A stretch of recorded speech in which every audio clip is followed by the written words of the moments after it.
Dictation start होगी 5 second बाद।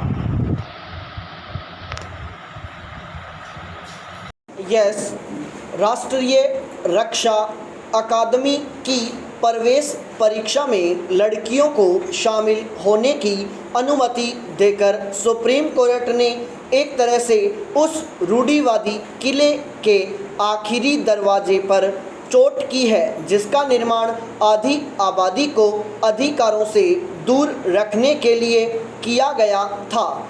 युद्ध भूमि वह स्थान रहा है जहां से स्त्रियों को हमेशा दूर रखा गया। माना जाता रहा है कि युद्ध में स्त्रियों का कोई काम नहीं, यह पुरुषों का काम है। इसीलिए वीरता या शौर्य को कथित तौर पर पौरुष माना गया।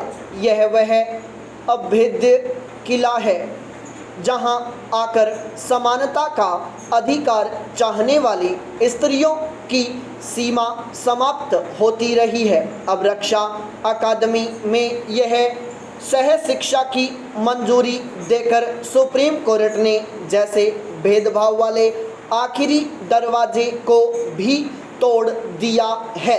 इस फैसले के लागू हो जाने के बाद स्त्रियों के लिए सभी रास्ते उसी तरह स्वतः खुलते जाएंगे जैसे पुरुषों के लिए खुलते रहे हैं। समय समय पर दिखी स्त्रियों की वीरता को महज अपवाद मानकर उन्हें सम्मानित तो किया जाता रहा पर हकीकत में स्वीकार नहीं किया गया। वरना सर्वोच्च अदालत को यह कहने की जरूरत नहीं पड़ती कि सेना अपनी मानसिकता बदलने को तैयार नहीं लगती। महिलाओं को स्थायी कमीशन देने में भी काफ़ी किंतु परंतु की गई। सुप्रीम कोर्ट ने तो यहाँ तक कह दिया कि सेना आदेशों को लागू करने के प्रति पूर्वाग्रही है। उसकी व्यवस्था लैंगिक भेदभाव वाली है। दरअसल महिलाओं को स्थायी कमीशन देने के मामले में भी सेना की तरफ से काफ़ी हिचकिचाहट सामने आई थी। स्पष्ट आदेश के बावजूद सेना ने ऐसा करने में कोई उत्साह नहीं दिखाया था। महिलाओं को सेना में स्थायी कमीशन देने के मामले की सुनवाई के समय शीर्ष कोर्ट ने साफ कर दिया था कि भेदभावपूर्ण व्यवस्था समाप्त करते हुए महिलाओं को समान अवसर देना होगा। इसके बाद होना तो यह चाहिए था कि सेना और सरकार की तरफ से ही एनडीए में सीधे प्रवेश के लिए होने वाली परीक्षा में लड़कियों को शामिल करने का फैसला स्वतः ले लिया जाता, पर ऐसा हुआ नहीं और फिर यह मामला भी अदालत तक आ पहुंचा। हालांकि अंतिम आदेश आना अभी बाकी है, पर अंतरिम आदेश से कोर्ट ने अपना रुख साफ कर दिया है कि स्त्रियों से भेदभाव वाली व्यवस्था अब नहीं चलेगी। यह भी सुखद है कि इस बार लाल किले से अपने भाषण में प्रधानमंत्री नरेंद्र मोदी ने सैनिक स्कूलों को लड़कियों के लिए खोलने की घोषणा की है। धीरे धीरे सही, पर बेटियां अपना हक हासिल कर रही हैं। इसके बगैर लोकतंत्र बेमानी है पाई प्राचीन। देश में लगभग पिछले 5 दशकों से भी अधिक समय से प्रतिवर्ष श्रावण पूर्णिमा रक्षाबंधन के दिन संस्कृत दिवस मनाया जाता है। इसकी शुरुआत वर्ष 1969 से हुई। संस्कृत दिवस के दिन ऐसा लगता है मानो देववाणी तथा विश्व की भाषाओं की जननी कहलाने वाली संस्कृत के अच्छे दिन आने ही वाले हैं। क्योंकि संस्कृत को लेकर सरकारों की कोई नीति या रणनीति नहीं होती है तथा साथ ही इस दिवस को मनाने की मजबूरी भी होती है। अतः इस दिन संस्कृत का गुणगान कर तथा जयतु संस्कृतम जयतु भारतम का नारा देकर सरकारी कर्तव्य की इतिश्री कर ली जाती है। इस बात को समझना होगा कि संस्कृत रोजगार पैदा करने और राजस्व अर्जित करने का भी महत्वपूर्ण माध्यम बन सकती है, किंतु इसके लिए दीर्घकालीन निवेश करना होगा।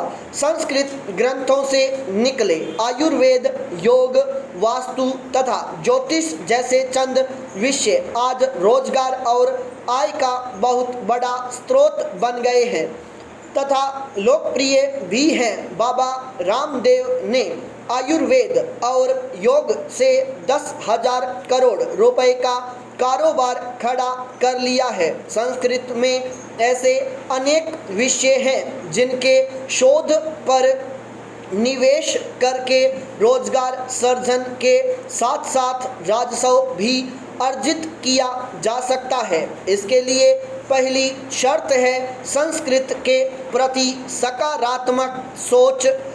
चूंकि संस्कृत के ग्रंथों में मानव मात्र के कल्याण के लिए उपाय बताए गए हैं, इसलिए इनमें निहित ज्ञान की सार्वभौमिक स्वीकार्यता है।